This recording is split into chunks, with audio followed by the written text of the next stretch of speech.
स्वागत है आप सभी का हमारे YouTube चैनल में। आज का यह वीडियो जो आपका एक्सरसाइज चल रहा था एक्सरसाइज 3.5 उसी के सिलसिला में आज पार्ट 8 होगा। और एक्सरसाइज में आज हम 2 चर वाले रैखिक समीकरण युग में जो अगला प्रश्न में छूट गया था उसी को आज सॉल्व करेंगे। इसमें का 4 नंबर में दिया गया है कि निम्न समस्याओं में रैखिक समीकरणों के युग्म बनाइए और उनको हल कीजिए। यदि उनका अस्तित्व हो तो किसी भी बीजगणितीय विधि से उनको हल कर लेना है। आपको जो 3 गो दिया गया था विधि बीजगणितीय विधि का प्रयोग करके किसी एक का प्रयोग करके आपको इन 4 प्रश्न में जो 5 प्रश्न दिया गया है उसमें किसी एक का प्रयोग करके आपको सॉल्व करना है। तो पहला प्रश्न है 4 का 1 नंबर। 4 का 1 नंबर 4 का 1 नंबर है कि एक छात्रावास के मासिक व्यय का एक भाग नियत है और शेष इस पर निर्भर करता है कि छात्र ने कितने दिन भोजन लिया है। जब एक विद्यार्थी ए को जो 20 दिन भोजन करता है 1000 रुपया छात्रावास के व्यय के लिए अदा करने पड़ते हैं, जबकि एक विद्यार्थी बी ने 26 दिन भोजन किया और छात्रावास के व्यय के लिए 1180 रुपया अदा किया। तो नियत व्यय और प्रतिदिन व्यय के भोजन का मूल्य आपको बताना है। 2 गो विद्यार्थी, एक विद्यार्थी का नाम ए और दूसरा का नाम आपका बी है। और छात्रावास का मतलब होता है हॉस्टल। इसमें छात्र लोग रह करके अपना पढ़ाई करते हैं और वहीं पर उनके व्यय करते हैं, मतलब कि जो भी खर्चा करना होता है भोजन के लिए जो भी होता है उसको। तो यहाँ पर नियत और व्यय और प्रतिदिन का भोजन का व्यय आपको मालूम करना है। तो नहीं मालूम है तो सबसे पहले आप मान लेंगे कि माना छात्रावास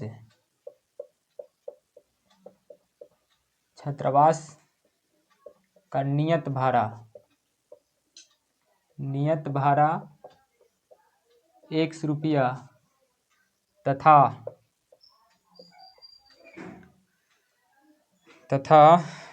प्रतिदिन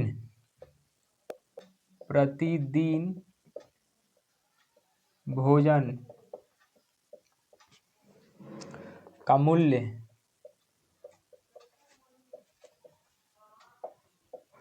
y रुपया है। यहाँ तक नियत भाड़ा आपने 100 रुपया मारा और प्रतिदिन का जो भोजन का मूल्य है करने का उसका y रुपया है। आप लिखेंगे प्रश्न से अब इसमें 2 समीकरण युग्म तैयार करेंगे और उसको किसी भी बीजगणितीय विधि से हल कर लेना है। तो विद्यार्थी ए ने 20 दिन भोजन करता है और 1000 रुपया व्यय करता है, मतलब कि नियत भाड़ा 100 रुपया करता है लेकिन 20 दिन करता है तो एक दिन का y रुपया है। तो 20 दिन का आपका 20 इंटू वाई यानी कि 20y और इन दोनों का जो रुपया चुकाता है 1000। तो समीकरण 1 आपका बन जाएगा। तो x प्लस का 20y बराबर में 1000 समीकरण 1 होगा।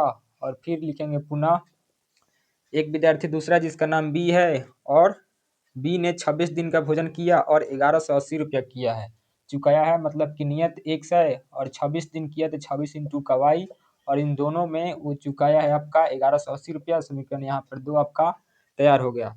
जब समीकरण 1 और 2 आपका तैयार हो गया है तो किसी भी बीजगणितीय समीकरण से आपको सॉल्व कर देना है विधि से। तो अच्छा तरीका क्या है, विलोपन यानी लुप्तीकरण। जिसमें आप देखेंगे कि समीकरण 1 में भी x बराबर है और 2 में, और दोनों यहाँ पर प्लस प्लस में है तो इनको आप जैसे ही घटा देंगे तो आपका ये विलुप्त हो जाएगा और y का मान निकल जाएगा। तो लिखेंगे कि समीकरण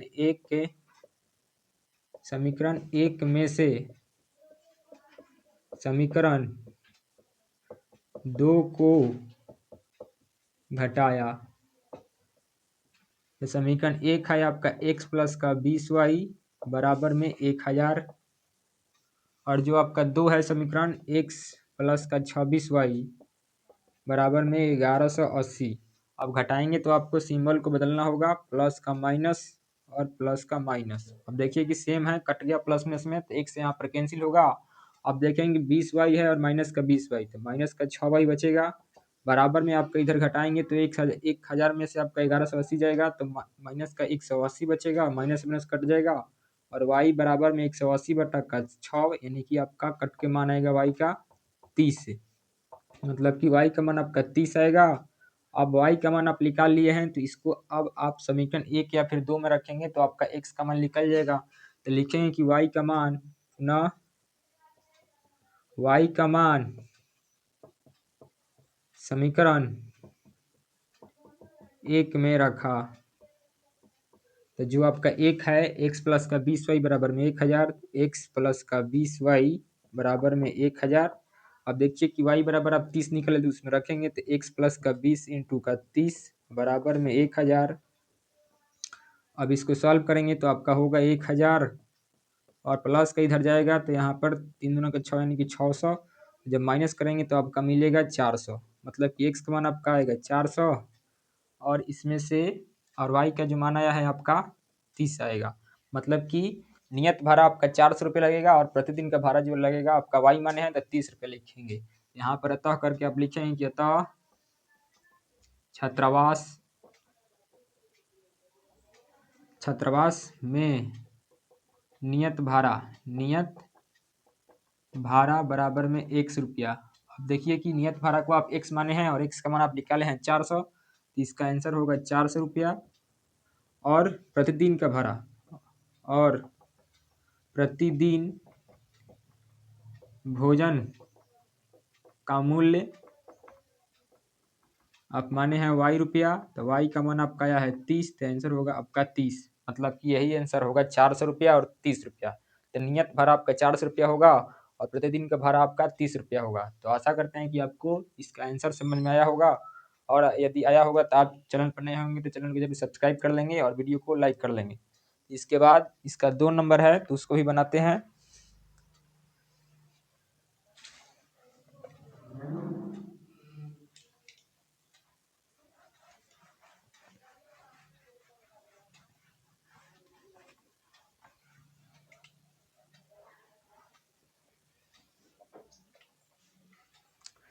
4 का 2 नंबर है, भिन्न से संबंधित प्रश्न है। तो भिन्न में है कि एक भिन्न 1/3 हो जाती है, 1/3 हो जाती है जब उसके अंश से 1 घटाया जाता है, और वह 1/4 जब हो जाती है जब उसके हर में 8 जोड़ दिया जाता है। तो आपको वह भिन्न निकालना है।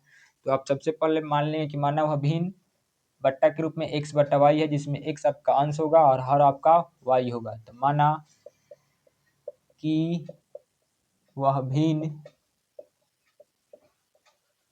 x/y है। तो आपको पता होगा कि x ऊपर में है तो आपका अंश है और y नीचे है, यानी बट्टा के साथ है तो आपका हर है। तो लिखेंगे प्रश्न में आपका दिया गया है कि वह भिन्न 1/3 हो जाती है जब उसके अंश से 1 घटाया जाता है। तो अंश आपका x है तो x में से 1 घटाया जाता है और हर में नो परिवर्तन है, नो चेंज, तो वह 1/3 हो जाती है। मतलब कि यहाँ पर है कि जैसे ही अंश से 1 घटाएंगे तो वह 1/3 हो जाएगा। मतलब हर का नाम इसमें नहीं दिया है तो हर आपका y का y रहेगा। अब इसको क्रॉस गुना करके समीकरण तैयार करना है। तो 3 में x से 3x माइनस का 3 और y में x से गुना करेंगे तो आपका मिलेगा y। अब y को x के पास कीजिएगा, x माइनस का y इज इक्वल टू 3 होगा। समीकरण 1 यहाँ पर आपका ये आएगा। जब 1 आ गया है तो फिर आप लिखेंगे समीकरण 2 तैयार करने के लिए अगला लाइन को पढ़ेंगे। तो वह 1/4 हो जाती है जब उसके हर में 8 जोड़ दिया जाता है। अब की बार अंश में नहीं किया है काम, x सेम रहेगा और हर में 8 जैसे ही ऐड करेगा, मतलब कि y प्लस का 8, तो वह 1/4 हो जाती है। और फिर यहाँ पर आप इसको सॉल्व करके समीकरण 2 को तैयार कर लेना है। तो फिर इसमें आप क्रॉस गुना करेंगे तो 4x बराबर में y प्लस का 8 मिलेगा और y को x के पास करेंगे तो y माइनस में आएगा और बराबर में आपका 8 यहाँ पर सेम रहेगा। अब यहाँ पर समीकरण 2 भी मिल गया, समीकरण 1 भी मिल गया। अब फिर इसको आप विलोपन विधि से सॉल्व कर लेंगे। देखिए कि y सेम है, माइनस माइनस में दोनों है, तो इसको भी आपको क्या करना पड़ेगा, अब सिंबल सेम है तो घटा देना होगा विलोपन विधि से। तो लिखेंगे समीकरण 1 में से समीकरण 2 को घटाया तो समीकरण 1 है 3x माइनस का y बराबर में 3 और समीकरण 2 है 4x माइनस का y बराबर में 8। घटाने पर सिंबल का परिवर्तन होगा, प्लस का माइनस, माइनस का प्लस। यहाँ पर y प्लस माइनस में कट जाएगा। अब यहाँ पर सॉल्व करेंगे तो माइनस का x मिलेगा और माइनस का आपका 5 मिलेगा। माइनस माइनस कैंसिल होगा और x का जो मान आएगा आपका 5 आएगा। मतलब x का मान यहाँ से 5 आ गया है। अब x का मान समीकरण 1 या फिर 2 में आप रख सकते हैं तो y का मान लिख लेगा। लिखेंगे कि x का मान समीकरण 1 में रखा, 1 या फिर 2 जिसमें आपको मन हो उसमें रख सकते हैं। तो हम 1 में रख रहे हैं तो 3x माइनस का y इज इक्वल टू 3 है और x का मान आप निकाले हैं 5, तो यहाँ पर रखें तो 3 इंटू का 5 माइनस का y इज इक्वल टू 3। यहाँ पर यदि सॉल्व करेंगे तो माइनस का y इज इक्वल टू 3 और 15 प्लस का है इधर ले आएंगे तो माइनस का 15 होगा, और जब से ही माइनस करेंगे तो माइनस का 12 मिलेगा, माइनस माइनस कैंसिल हो जाएगा और y का मान आपका निकलेगा 12, और x का मान आप निकाल चुके हैं कितना, प्लस का 5। तो आपको भिन्न निकालना था तो x बटा y है, तो यहाँ पर लिखेंगे कि अतः वह भिन्न बराबर में x बटा वाई, और देखिए कि x का मान आप निकाले हैं 5 और y का मान निकाले हैं आप 12, हो जाएगा आपका आंसर 5/12। यही इसका आंसर होगा 5/12। तो 4 का 2 भी आपका कंप्लीट हुआ। इसके बाद 4 का 3 नंबर बनाएंगे।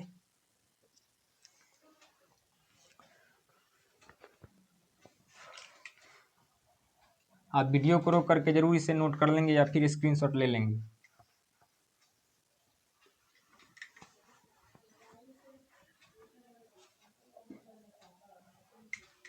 चार का 3 नंबर ये है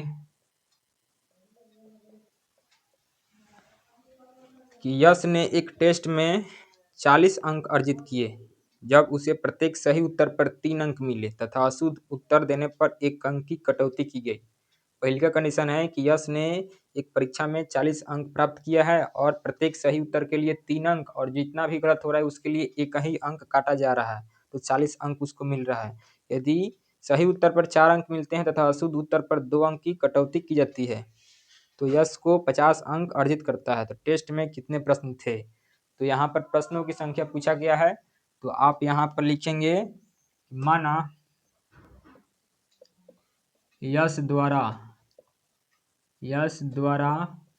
टेस्ट में दिए गए सही प्रश्नों की संख्या x है तथा गलत प्रश्नों की संख्या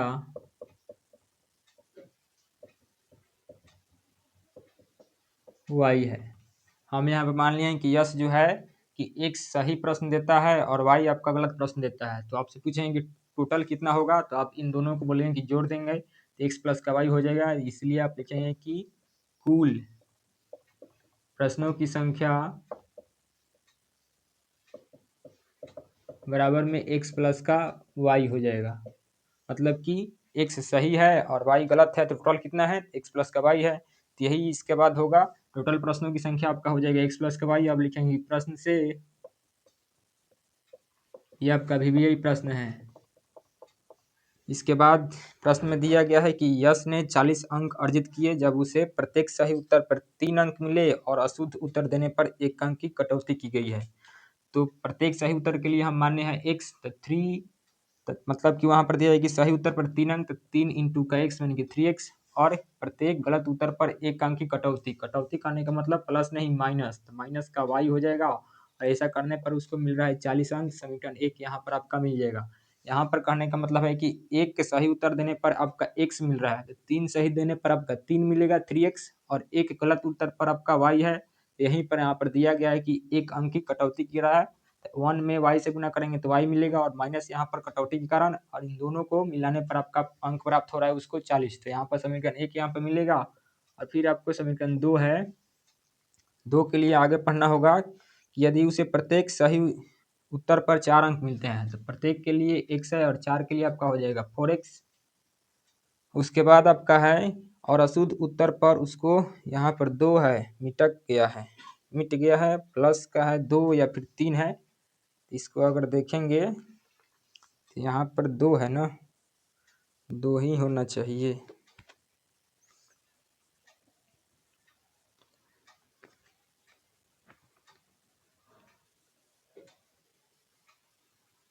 दो है,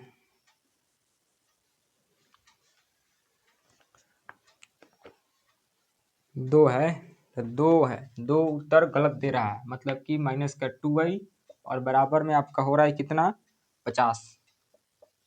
यहाँ पर यदि आप इसमें 2 कॉमन देखेंगे, 2 है मिल रहा है, तो 2x माइनस का y is equal to 2 into का 25 होगा। 2 से 2 कट जाएगा और 2x माइनस का y इज इक्वल टू आपका 25 मिलेगा। समीकरण 2 यहाँ पर आपका ये मिल चुका है। यहाँ पर दिया गया था कि 4 सही उत्तर दे रहा है, मतलब कि एक का प्रश्न एक अगर सॉल्व करेगा तो उसको x मिलेगा, तो 4 के लिए 4x, और 2 गलत कर रहा है तो एक गलत करने पर आपका y है, तो 2 गलत करने के लिए आपका 2 है। और इन दोनों को सॉल्व करने पर जब मिल रहा है उसको प्रश्न मतलब उत्तर नंबर मिल रहा है उसका 50 नंबर मिल रहा है, तो यहाँ पर 4x माइनस का 2y बराबर 50 होगा। अब यहाँ पर देखेंगे दोनों में क्या कॉमन है, तो दोनों में आपका 2 कॉमन था, 2 जैसे ही कॉमन लिया तो 2x और माइनस का y, और 50 में 2 है तो 25 बार में होगा, 2 से 2 कैंसिल हो जाएगा, और 2x माइनस का y बराबर में आपका मान निकलेगा 25। समीकरण 2 यहाँ पर आपको मिलेगा। अब आपको इसको सॉल्व कर लेना है, तो फिर आपको विलोपन विधि लगाएंगे कि देखिए कि y y सेम है, दोनों में आपका माइनस में है, तो दोनों माइनस में है तो आपको क्या करना होगा, जोड़ना होगा या फिर घटाना होगा, तो बोलेंगे घटाना होगा। लिखेंगे समीकरण एक में से समीकरण 2 को घटाया, तो जो एक है आपका 3x माइनस का y, 3x माइनस का y बराबर में 40 है, और दूसरा है आपका 2x माइनस का y बराबर में 25। घटाएंगे तो सिंबल प्लस का माइनस, माइनस का प्लस होगा, और यहाँ पर कट जाएगा, y कट जाएगा सेम है। तो अब यहाँ पर 3x प्लस का और माइनस का 2x, तो केवल x प्लस में बचेगा, 40 में से 25 गया तो आपका बताएंगे कि आंसर मिलेगा आपका 15, मतलब कि x का मान आपका निकल के आएगा 15। जब x का मान आपका 15 निकल गया है तो फिर आपको y को निकलना होगा, तो एक या फिर समीकरण 2 में रखेंगे, तो लिखेंगे पुनः x का मान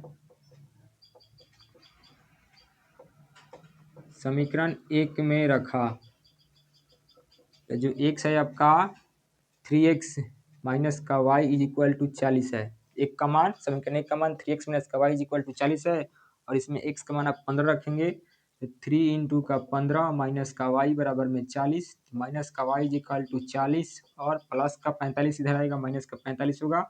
जब घटाएंगे तो माइनस का 5 मिलेगा, माइनस माइनस कैंसिल हो जाएगा, और y का मान आपका आएगा 5। अब x और y दोनों का मान आप निकाल लिए हैं, तो आपको प्रश्नों की कुल संख्या बताना है। तो यहाँ पर देखिए कि प्रश्नों की कुल संख्या x प्लस का y है। यहाँ पर अतः करके आप लिखेंगे कि अतः प्रश्नों की कुल संख्या बराबर में x प्लस का y। अब x का मान आप देखिए कि 15 है और y का मान आपका 5 है, तो 15 और प्लस का 5 आंसर आपका निकलेगा 20। मतलब 20 प्रश्नों का टेस्ट हो रहा था, तो आपका आंसर हो जाएगा 20। प्रश्नों की कुल संख्या आपका आंसर होगा 20। तो आशा करते हैं कि आपको ये भी समझ में आ गया होगा। तो इसके बाद इसका 4 नंबर है उसको भी सॉल्व करते हैं। इससे पहले हम बोर्ड को साफ करेंगे।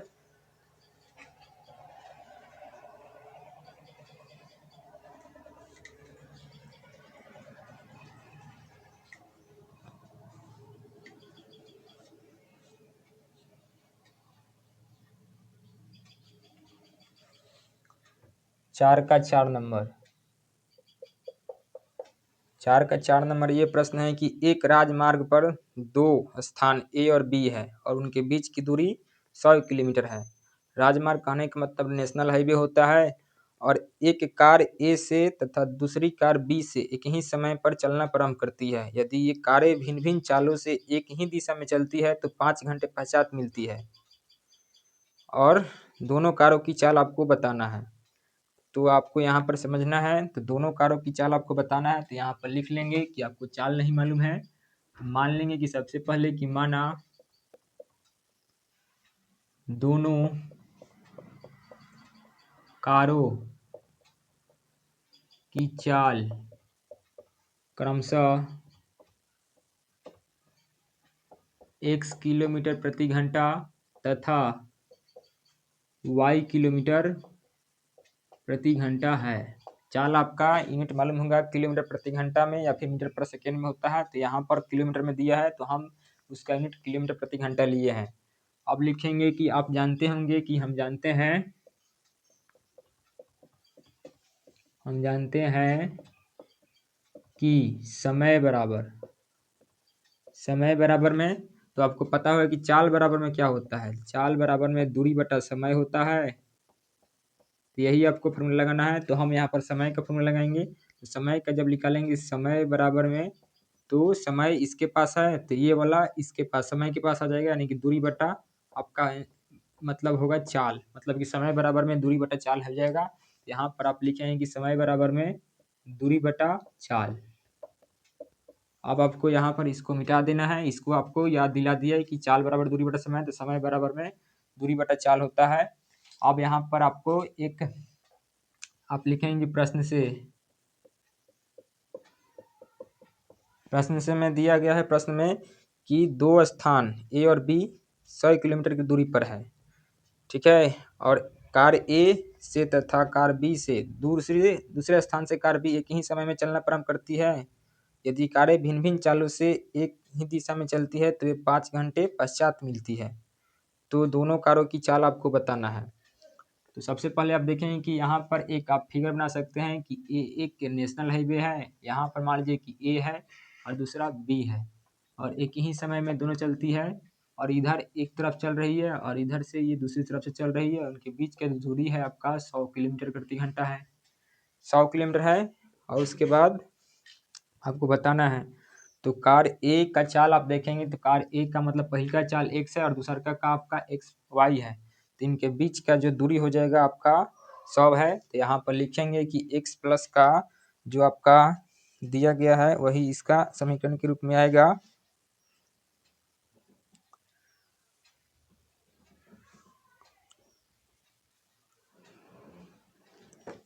तो समीकरण के रूप में यही आएगा आपका कि समीकरण एक में कि एक का चाल x किलोमीटर प्रति घंटा है और b का है y, तो इनका होगा x प्लस का y बराबर में टोटल दोनों के बीच की दूरी आपका 100 किलोमीटर। तो समीकरण एक यहाँ पर होगा।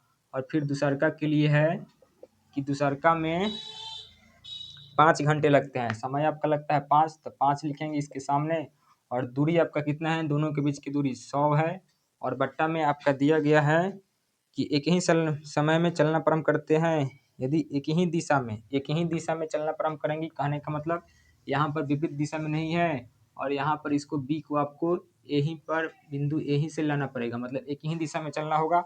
तो सेम डायरेक्शन के लिए आपको माइनस करना होता है और अपोजिट के लिए आपको प्लस करना पड़ता है, मतलब विपरीत जाना होगा तो आप चालों को जोड़ेंगे, और समान में जाना हो तो आप क्या करेंगे कि चालों को घटा देंगे। तो यहाँ पर समान में नहीं, समान दिशा में जाना है मतलब कि एक ही दिशा में, तो आपका घटाना होगा, तो चाल होगा x माइनस का y। अब यहाँ पर देखेंगे कि 5 से आपका 20 बार में 100 कट जाएगा और x माइनस का y का मान आपका 20 निकलेगा। समीकरण 2 आपका यहाँ पर रेडी हो जाएगा। जब रेडी हो जाएगा तो आपको क्या करना है, अब इसको आप सॉल्व करेंगे तो देखिए कि आपका y प्लस में है और माइनस में और सेम है, तो इसको आपको जोड़ देंगे। तो जैसे ही जोड़ेंगे तो y कैंसिल होगा विलोपन विधि से, तो लिखेंगे समीकरण एक में एक को समीकरण एक और समीकरण 2 को जोड़ा, तो समीकरण एक है आपका x प्लस का y बराबर में 100,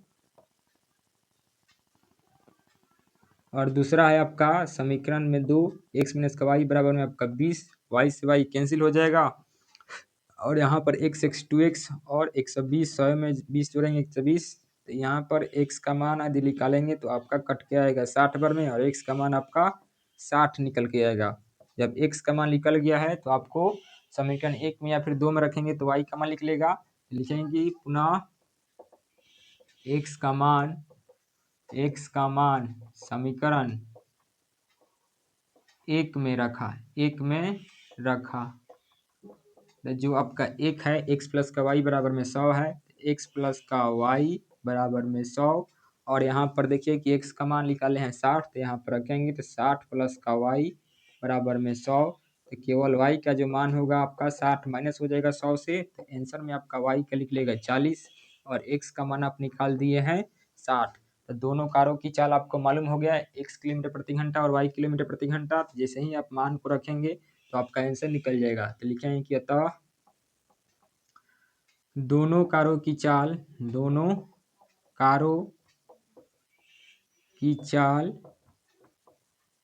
क्रमशः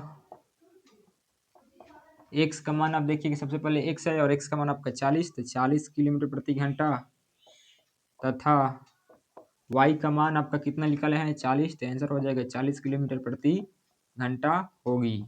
यही आपका आंसर होगा। तो यहाँ पर आपका 4 नंबर का 4 नंबर है, उसका आंसर कंप्लीट हुआ। अब इसके बाद एक और इसका 5 नंबर रह गया है, तो उसको भी सॉल्व करते हैं। तो उससे पहले हम बोर्ड को साफ करेंगे और आप इसको वीडियो को रोक करके या फिर स्क्रीनशॉट ले करके जरूर नोट कर लेंगे। तो इसके बाद इसका जो लास्ट क्वेश्चन है 4 का 5, उसको जल्दी से सॉल्व करते हैं और इस एक्सरसाइज को समाप्त करेंगे। और इसके बाद जो अगला एक्सरसाइज है उसको आगे हम सॉल्व करेंगे।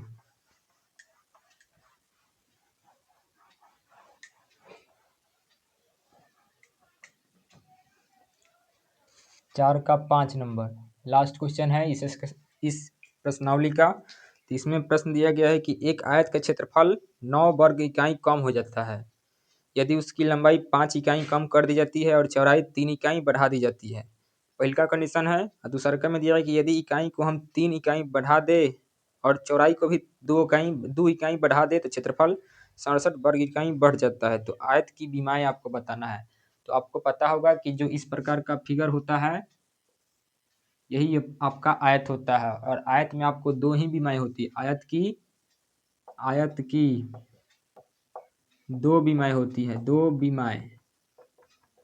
पहला होती है लंबाई तथा या फिर और लिख सकते हैं आपका चौड़ाई, मतलब कि एल और बी, यही इसका 2 विमाएँ होती है। मतलब आयत में 2 विमाएँ होती है। डायमेंशन कहना मतलब होता है विमाएँ का, तो उसमें एल होता है और बी होता है। एल का मतलब लंबाई और बी का मतलब चौड़ाई। तो आयत की 2 विमाएँ। उसी प्रकार से आपको घनाभ को बोला जाए तो घनाभ में आपका 3 होता है, लंबाई एल, चौड़ाई बी और ऊंचाई आपका एच। मतलब घनाभ की 3 विमाएँ होती है और आयत की आपका 2 विमाएँ होती है। तो आपको यहाँ पर याद रखना है।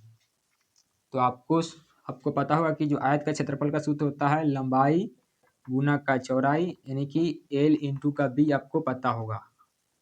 आयत का क्षेत्रफल का सूत्र आपको पता होगा लंबाई गुना चौड़ाई, यही इसमें सूत्र लगेगा। और आपको जैसे जैसे प्रश्न बोला है वैसे वैसे आप काम करेंगे तो आपका एक्सरसाइज का जो लास्ट क्वेश्चन है ये भी आपका समाप्त हो जाएगा और आप आसानी से बना सकते हैं। तो देखिए कि आपको बताना है कि आयत की विमाएँ क्या होंगी। तो आप पता होगा कि आयत की विमाएँ किसको बोलते हैं, तो उसकी लंबाई और चौड़ाई को ही बोलते हैं। तो सबसे पहले आपको निकालना है, नहीं मालूम है तो मान लें कि माना आयत की विमाएँ आयत की विमाएँ को इसमें आप लिख सकते हैं लंबाई और चौड़ाई। लंबाई तथा चौड़ाई एल तथा बी है। आपको क्या करना है, तो इसको हम एक्स और वाई ना मान के एल और बी ही मान लिए। एल फॉर लंबाई और बी फॉर चौड़ाई, यानी कि ब्रेथ होता है। एल माने लेंथ, लेंथ का मतलब लंबाई, और बी का मतलब ब्रेथ और उसका हिंदी होता है चौड़ाई। तो आयत की विमाएँ हम माने हैं एल तथा बी।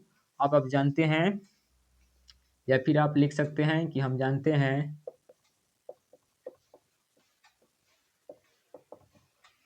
कि आयत का क्षेत्रफल बराबर में लंबाई गुना का चौड़ाई होता है। इसमें आप रखेंगे एल का मतलब माने हैं एल, लंबाई का मतलब माने हैं एल और चौड़ाई को माने हैं आप बी।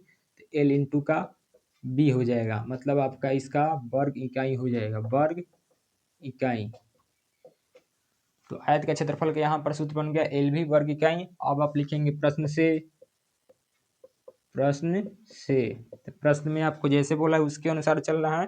तो एक आयत का क्षेत्रफल 9 वर्ग इकाई कम हो जाता है यदि उसकी लंबाई को हम 5 इकाई कम कर दें और चौड़ाई को 3 इकाई बढ़ा दें। लंबाई को आप माने हैं एल, तो एल माइनस का 5 इकाई कम करना है, मतलब माइनस कर देना है 5। और चौड़ाई यानी कि बी है, तो बी को 3 इकाई बढ़ा देना है, मतलब कि इसमें 3 प्लस कर देना है बी के साथ। और इसको गुना करेंगे, यानी कि लंबाई को चौड़ाई से जब गुना करते हैं तो आपका क्षेत्रफल मिलता है, और क्षेत्रफल आपका है एल इंटू बी। और फिर इसमें भी दिया है कि ये आपका 9 वर्ग इकाई कम हो जाता है, तो इसमें से आपको 9 क्या कर देना है, माइनस कर देना है। तो आप फिर से एक बार मिला लेंगे कि लंबाई को हम 5 इकाई कम कर दिए हैं, माइनस का 5 किए हैं, और चौड़ाई को 3 इकाई बढ़ा दिए हैं तो प्लस का 3। तो क्षेत्रफल जो है इसका 9 वर्ग इकाई कम हो जाता है। तो एल इंटू बी में से 9 को माइनस कर देंगे। अब इसको आप गुना करेंगे तो एल इंटू बी होगा, एल को +3 से गुना करेंगे 3L, -5 को B से गुना करेंगे तो माइनस का 5B, और फिर माइनस का 5 में 3 से गुना करेंगे तो माइनस का आपका मिलेगा 15, और बराबर में आपका सेम रहेगा LB माइनस का 9। तो यहाँ पर देखिए कि LB कट जाएगा, बराबर समीकरण में दोनों तरफ बराबर होता है तो कट जाता है। अब आपको 3L माइनस का 5B बराबर में माइनस का 9, और इधर आपका माइनस में है 15, तो बराबर में उस पर ले जाएंगे तो प्लस का 15 होगा। तो 3L माइनस का 5B बराबर में आपका मिलेगा घटाने पर इसको 6, तो मतलब 3L माइनस का 5B बराबर में आपका बराबर में मिलेगा 6, समीकरण 1 यहाँ पर मिलेगा। अब आपको एक और तैयार करना है, तो उसके लिए आप आगे प्रश्न को पढ़ेंगे। तो यदि लंबाई को 3 इकाई और चौड़ाई को 2 इकाई बढ़ा दिया जाए तो क्षेत्रफल जो है 67 वर्ग इकाई बढ़ जाता है। लंबाई को 3 इकाई तो L प्लस का 3, और चौड़ाई को 2 इकाई तो B प्लस का 2, और क्षेत्रफल को बढ़ाने के लिए तो पहले इन दोनों को गुना करेंगे, क्षेत्रफल L इंटू B 67 वर्ग इकाई क्या होता है, बढ़ जाता है। तो इसमें +67 ऐड कर देंगे, और इसको आपको यहाँ से सॉल्व करके समीकरण 2 लाना है। तो सबसे पहले आपको इसमें दोनों में गुना करना होगा, तो L को B से LB, L में 2 से 2L प्लस का 3 में B से प्लस का 3B, अब प्लस का 2 में प्लस का 3 से तो प्लस का 6 मिलेगा, और बराबर में आपका LB प्लस का 67 सेम रहेगा। अब देखिए कि LB प्लस में है, ये भी बराबर में उस पर प्लस में है, सेम है, कट गया। अब आप देखेंगे 2L प्लस का 3B बराबर में 67, और प्लस का 6 है, इधर लाएंगे तो आपका माइनस का 6 होगा। अब इसको देखेंगे 2L प्लस का 3B बराबर में इसको जब घटाएंगे तो आपका मिलेगा 61। समीकरण 2 आपका यहाँ पर मिल चुका है। जब समीकरण 2 मिल गया और समीकरण 1 आप पहले निकाल चुके हैं, इसको आपको सॉल्व कर लेना है। तो देखिए कोई बराबर नहीं है, तो नहीं है तो इसको बराबर करने के लिए आप क्या कर सकते हैं, तो विलोपन विधि आप लगा देंगे। तो 5 है, बी में हम बी को बराबर कर रहे हैं, तो बी में 5 है और यहाँ पर 3 है, इसमें आपको 3 से गुना करना पड़ेगा और इसमें आपको 5 से गुना करना पड़ेगा। विलोपन विधि लगा रहे हैं, बी को घटाना है, क्यों, क्योंकि प्लस में माइनस में है और प्लस में है, और दोनों को समान करने के लिए दोनों का एलसीएम 3 और 5 का 15, या 15 मंगाना था, आपका 5 पहले से है, 3 से गुना करेंगे तो 15 मिलेगा, और 3 पहले से इसमें अब 15 लाना है तो 5 इसमें गुना करेंगे तो आपका बराबर होगा। तो आप लिखेंगे इधर इस समीकरण एक में आप कितना से गुना किए हैं, 3 से, और समीकरण 2 में 5 से, और माइनस में और प्लस में है, 3 को आपको क्या करना होगा, जोड़ना होगा। तो शॉर्ट में लिख देना कि समीकरण 1 गुना 3 प्लस समीकरण 2 गुना 5 किया। इसका मतलब आपका जो 2 लाइन का लाइन निकल रहा था उसका आपका शॉर्ट में ही हो गया कि समीकरण 1 में आपको 3 से गुना किए हैं और समीकरण 2 में हम 5 से गुना किए हैं, और दोनों प्लस माइनस में है तो इसको जोड़ दिए हैं, तो बीच में आपको प्लस का साइन दिखाई दे रहा होगा, तो इसका मतलब एक ही लिख लेगा। अब आपको इन 3 को इस सब में गुना करना होगा, 3 3 9L माइनस 3 5 15B, 3 5 15B बराबर में 36 18 होगा। और फिर इसमें भी आपको 5 से सभी में गुना करना पड़ेगा, तो 5 दूना 10L प्लस 5 3 15B बराबर में 61 को जैसे ही 5 से गुना करेंगे तो आपका मिलेगा 305। आप जोड़े हैं, जैसे सिंबल इसमें बदलता नहीं है, सेम है, प्लस माइनस में 15B प्लस में माइनस का 15B कट जाएगा, तो आपका 19L निकलेगा। 10L और 9L प्लस में है तो 19L। अब इसको जब जोड़ेंगे तो 8 8 5 13, 1 और 2 होगा और 3, मतलब कि इसको जब जोड़ेंगे तो आपका मिलेगा 323। अब इसको यहाँ से L का मान यदि निकालेंगे तो 323 बटा का 19 होगा। अब देखिए कि कट रहा है कि नहीं, तो 19 एकम 19 से, अब फिर इधर हो जाएगा 19 एकम 19 से, और फिर आपका 173, 19 एकम 19, 19 सत्ते 117 बार में आपका कट जाएगा, तो एल का जो मान आएगा आपका 17 आएगा। और जब एल का मान आप निकाल चुके हैं तो इसके बाद आपको समीकरण 1 में या फिर 2 में रखेंगे तो बी का मान लिखिएगा। तो पुनः हमें लिखेंगे कि एल का मान समीकरण 1 में रखा, तो जो 1 है आपका कितना है, 3L माइनस का 2B है, सॉरी 5B बराबर में 6। तो यहाँ पर एल का मान आप 17 निकाले हैं, तो 17 गुना 3 गुना का 17 माइनस 5B बराबर में 6। तो यहाँ पर माइनस का 5 ही बराबर में 6 माइनस 17 क्या प्लस का इधर आएगा माइनस का 51, और इसको जब सॉल्व करेंगे तो आपका मिलेगा माइनस का 45। माइनस माइनस कैंसिल होगा और बी का मान आएगा आपका 45/5 यानी कि 9, मतलब बी का जो मान आएगा आपका 9 आएगा। और एल का मान आप निकाल चुके हैं कितना, एल का मान आप निकाले हैं 17। तो आपका बीमाएँ आपका निकल चुका है। तो आप यहाँ पर लिख सकते हैं, यहाँ पर दिखाई दे रहा है, तो आप इसके बाद से यहाँ पर लिख देंगे कि अतः आयत की बीमाएँ कोष्ठ में लंबाई और चौड़ाई बराबर में, लंबाई का मान 17 तथा चौड़ाई का मान 9 वर्ग इकाई, इकाई होगा केवल, वर्ग इकाई तो क्षेत्रफल में होता है। तो इसका आंसर हो जाएगा 17 तथा 9 इकाई होगा, और यही इसका आंसर होगा। तो आशा करते हैं कि आपको इस एक्सरसाइज में जितना भी प्रश्न दिया गया होगा आपको समझ में आया होगा। तो यदि आप इस चैनल पर नए होंगे तो चैनल को जरूर सब्सक्राइब कर लेंगे और वीडियो को जरूर लाइक कर लेंगे। बाकी का प्रश्न का जो भी है एक्सरसाइज उसको अगले वीडियो में आपको प्रोवाइड करा दिया जाएगा। तब तक के लिए आज का वीडियो यहीं पर हम रोक रहे हैं।